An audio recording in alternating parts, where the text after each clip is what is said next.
Hello YouTube and welcome back to Psychology Everyday, day 141.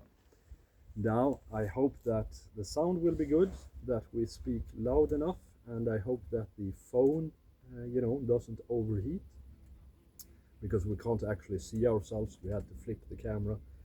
Anyway, Tom is back. Welcome back, Tom. The most popular guest, I do believe. Maybe David is, I don't know, tied up. First and second, perhaps. Mm. How have you been?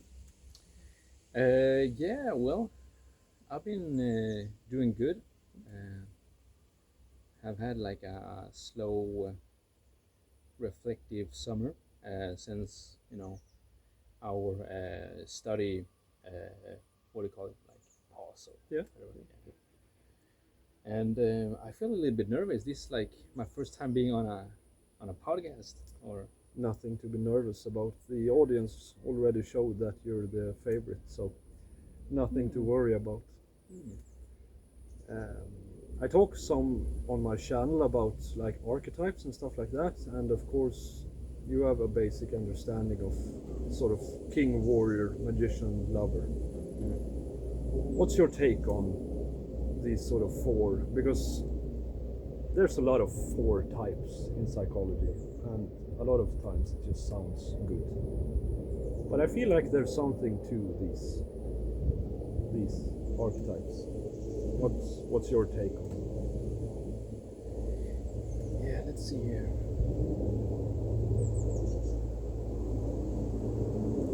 So I've kind of been aware that we have like different archetypes and different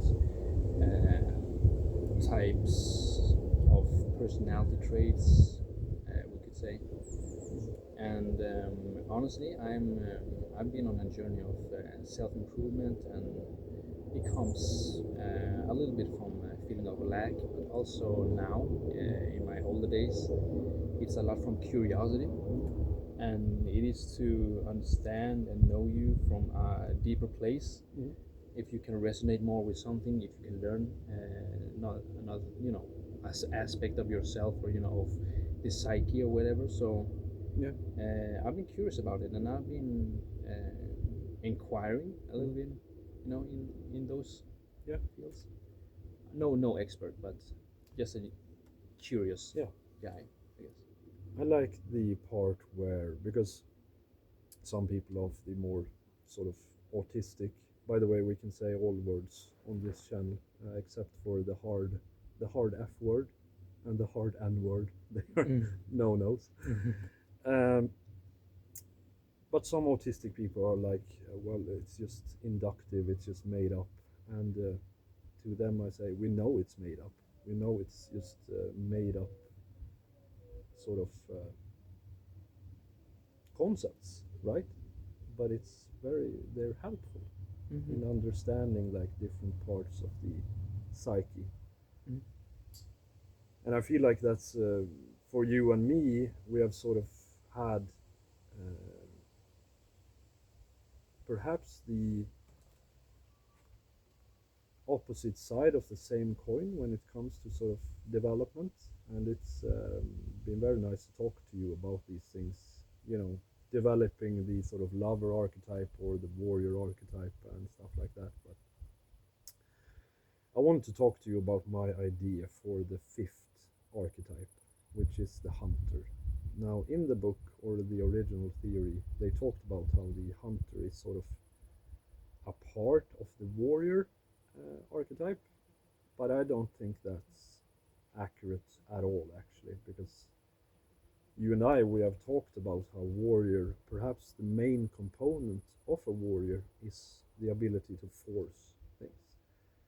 And for me, well, a bad warrior has no force, and then complete or a maxed out warrior has a lot of force. That is basically what defines him.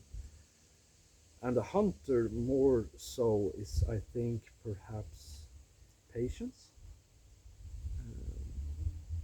Because to me, the hunter is a relevant archetype in this day and age just because of the restlessness, the anxiety, and the sort of disconnect from nature.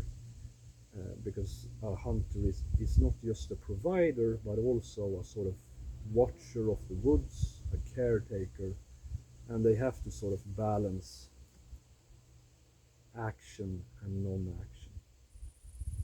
Would you say that the hunter is perhaps a good addition, or it's just stupid? Yeah, I think there are some ways of saying this. Wow, being attacked. Um, so the thing we talked about before is that before we talked about the hunter as a fifth one, and I kind of didn't disagree on that, but I can also see another point of view where you see that the hunter is like an integration of some of the archetypes, Mm-hmm. and something that we mentioned before is that you have um, a balance between like internal locus control and external. External in the way that you're very um, attuned with your environment. You are very aware of your environment, and you kind of play into what's out there in the market, right? So it's not like full force. Yeah. But there's also agency in it. So as you told before, you wake up early and you show up. Those are some warrior, but also internal locus control things, where you take responsibility in your actions, and you do what you can do. Yeah. So what I said before, that I find it like a perfect balance between the two, where you depending on yourself, but you're also aware of your surrounding. Yeah. So I don't know. I think I want to leave it open, that it could be like a separate thing, but it could also be like a blend of all of those. Yeah. Yeah, I mean, they do sort of go into one another in some sort of ways. The thing that I think about is, keeping your eyes open. It's sort of attention without focus. And if you distract yourself, that is a bad way to not keep your eyes open. So, this digital age, screen addiction, stuff like that. But also, if you focus too much and, use force, so the hunter, gets out of bed and goes to the woods and sits in his tower, and then he has to be attentive. He can't just go out and start running and chasing down deers, right? Doesn't work like that. And I think this sort of attention aspect is something that we undervalue, just how important it is. Trying to, learn taking a step back and loosen up, just so that you can see what's coming and what's surrounding you. And you talked about earlier this sort of balance between force and, accepting what is, I guess. And while that is a part of the warrior challenge, is to learn where and what to control and what to ignore. Something that's very interesting to me and that I wanted to ask you about, that's why I said we should turn on the phone before I ask you this. Because I'm nervous. yeah, yeah, here we go, here's the exam, right? There are so many wasps here. Jesus Christ. So I talk about the hypertrophy slash atrophy model, or the build slash decay model. And what that is, let's say you have your body, and via force training, you build muscle. This doesn't happen without force, right? And then there is something there to maintain from decay, which would not have happened if you didn't force it. So when you build a house by force, it will slowly start to regress or decay to its natural state. Mm. So in that manner, everything that is forced requires maintenance. And that is why I very much agree with your idea of very specific force, because force comes with a cost, right?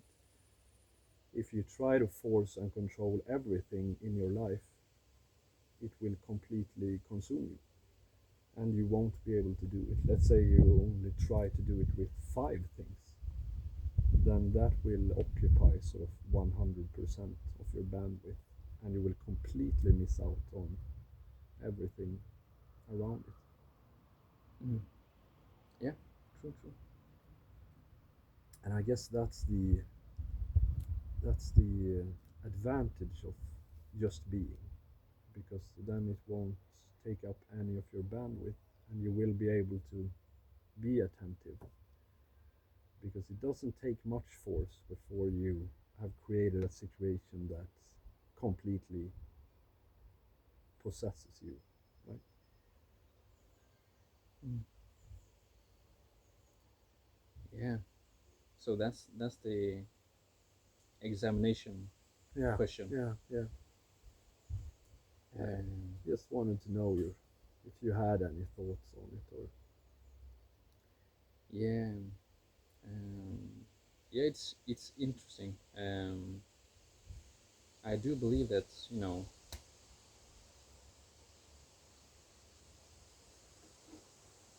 I think it's a tricky one. But if I was to answer like shoot straight from the hip, yeah, go ahead. um, I think that you get more out of life when you're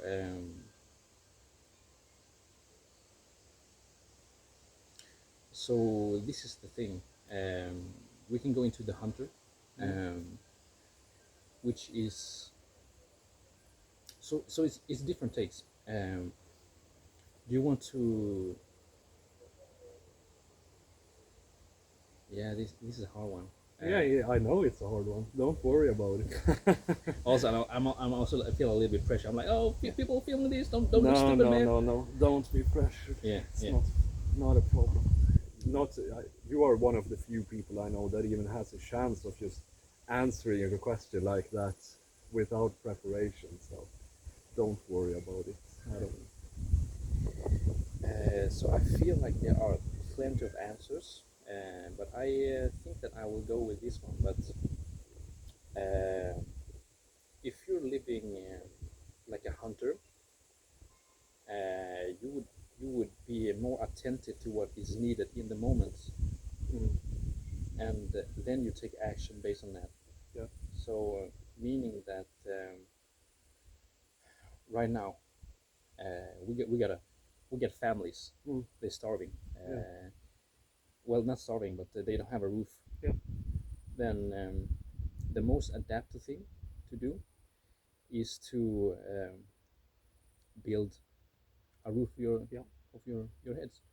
Yeah. Um, so I think that the hunter is very adaptive in that way, that he always has like an ear Yep. to the market or to the current situation, Yep. and then he decides what action is needed. Yep. Um, yeah, but I think it's different, because if you really want to strive for mastery, like winning a muscle building contest or something like that, um, that's full on warrior archetype. Yeah. But you can also blind yourself into doing one. It can be one-minded. Yeah. Like you're single-handedly grinding Yeah. for this one purpose, and you could miss out on life. Yeah. I mean, a lot of people they might regret that they put so much time into it Yep. later when they they achieved, or maybe what was close to achieving things. Yeah. And that's the thing with forcing is that Yeah. it's a single-minded thing, and you could be missing like a lot of golden opportunities along the way. Yeah. And that's kind of why I like the hunter, because he's like balance. He's like, okay, so I did this thing, but I feel like um, maybe that's not really what I wanted. He listens, Yeah. and he's like, maybe this is what I really wanted. Yeah. The attention of women. Mm. And then he might change his strategy to a more direct approach, instead of building his muscle for like 30 years and then get some girl's attention and marry her. And I completely agree, and I think it's very fascinating that we come to sort of the same conclusion, because like I said, it's not for me having a preference or anything like that, but there is a distinction, right? Because the warrior via force can do something which the hunter cannot. This sort of simple-mindedness that you speak of, while stupid, perhaps, it is also a thing of reality. And that is the sort of warrior goal, right? Is to get the result. Doesn't matter if it's stupid, if it's not fun, if it's, waste your entire life. It is completely result and goal oriented. And win the battle. Or, when it comes to, dedicating your life to something that most people would deem completely unnecessary or stupid, yes, that is why only the warrior can do it, because it is stupid, right? Yeah, but war is stupid too. yeah, but the thing is, I believe that every personality has like a place. Mm. And I think the warrior has done like a lot of amazing things, like masteries, mastery over skills, or Yeah. even things like meditation, or living wu wei, or whatever, Yeah. that requires like a certain warrior, Yeah. at least for a period of your life, Yeah. to discover, or to dedicate to something. So I think I don't know, I'm the type of person that thinks that everything that it has a time and a place. So nothing is like a full waste. Yeah, and I what I like most is these sort of distinctions between what makes a bad X and what makes a good X, so warrior or whatever. And the things that you talked about in the hunter is sort of, it's very interesting to me. And it's funny because it's just something we made up now, and still we have this sort of same idea. And we talked about attention, but also on focus. And you talked about how the hunter adapts to what is needed, and that is shifting your focus. And that is attention and focus. They're sort of the same thing, not quite, but close enough and relevant to each other. And I think that's because in the book King, Warrior, Magician, Lover, they talk about the immature and the mature version. And an immature hunter cannot control their attention or their focus, and it just goes all over the place. And that is becoming the mature hunter, is actually directing your focus to what is needed, but also your attention. Can you, first of all, stop looking at the phone, stop doom scrolling, but also, take a step back, zoom out, get that sort of hunter vision where you are open to, you don't get distracted by every little shiny thing, but you can be open and see what's coming. So Yeah, I just thought it was funny because people say that ADHD is connected to yeah, that's where I got hunter. the idea from the first time. Yeah. But it's kind of funny because I don't think it's that similar if you don't have Yeah, yeah. You get what I'm getting at? Yeah, but I do. I have ADD, and ever since I heard that, I'm like, yes, that is exactly how it is. Because the problem is that we either daydream or stuff like that, or we are a lot of people with ADD or ADHD are screen addicted. But being a hunter is sort of, it is either your worst nightmare if you have ADD until you grow up and realize, man, this is perfect. I have ADD, and my job as a, by the way, I hope my boss doesn't see this.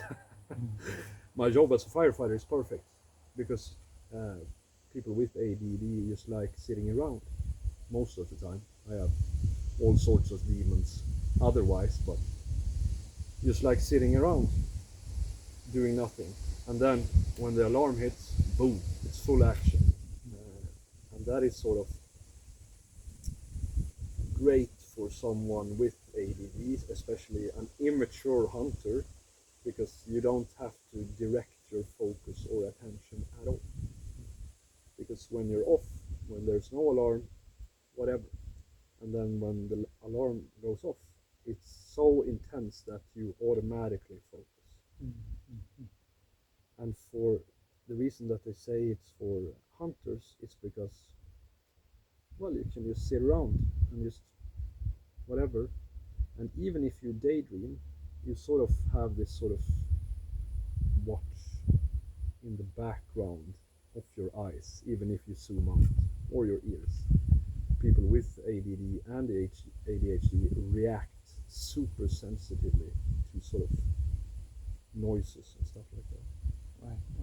Which makes it great for a hunter. And then when someone pops up, you have the ADHD dump, as we say in Sweden, just go get it like a dog, right? And that's why I think they call ADD people hunters. Yeah, yeah. And there's also this maturity transition Yeah. thing going on. Exactly. And I think, sorry to interrupt you, but I think that's a super important initiation right, actually. exactly. That I was gonna get to that. Yeah. Like we talked about initiation rites before, about how men don't have these biologically. That's I'm transitioning from boy to man. Yeah. What we need kind of like interactions, like symbolics, Yeah. rites and rituals and all of that, Yeah. just to feel it. Yeah. And I think it's interesting because I don't know if you heard that fathers. So you know when a mother is getting pregnant, Mhm. she gets a lot of oxytocin. Yeah. But also when she is breastfeeding, she Mm. gets a lot of oxytocin from there. Mm. So that reads the behavior of the loving, the caring, the nurturing Mm. nature in mother things. Yeah. Motherhood,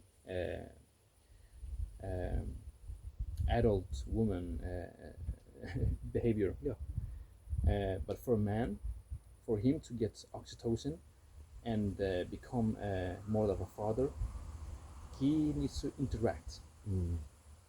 Yeah. So if a father is separated from the child at birth, he won't get as much oxytocin, Yeah. and he will have a higher testosterone, which is inhibiting connection, Yeah. like oxytocin's effect. But if you're close to the childbirth and close to your child, Mm. you get oxytocin release. Mm. But also if you interact with your child, like you're playing Mm. with child, if you care for your child, you get a lot of oxytocin release. And you see that some fathers, they have this softer behavior. Yeah. Not the same one when they first met. Yeah. I just thought that's interesting because I feel like women get like a lot of their transitions in life through biological changes. Yeah. When they're becoming a woman, they have like the menstrual Yeah. thing going on, Mm. and and birth of a child and all these are like clear markers of transition in your life. But for men, we have to interact. Yeah, with the world. Yes. Yeah, yeah. So we are more sensitive to our surrounding, but also our action as a response to our situation. Yeah. I just thought it was interesting that both the hunter maturity rights, which could be like indication of a teenager becoming like an adult, right? And the fatherhood. I just thought it was interesting that you have to have like circumstances around. Yeah, it's very interesting how action sort of, in some way, is connected to every masculine enterprise. And yeah, I don't know. I don't understand women. I don't know if I ever will. But I don't dare say that it's passivity. But the biological clock is more passive, right? I don't know. Just a thought. Yeah. Are you ready to go out? I want to say thank you, everyone. I hope the camera is still rolling, so my phone hasn't melted. But thank you so much for 1,000 subscribers. And tomorrow I'm doing an extra 1,000 subscriber special sort of celebration. Thank you so much for watching. Please like and subscribe.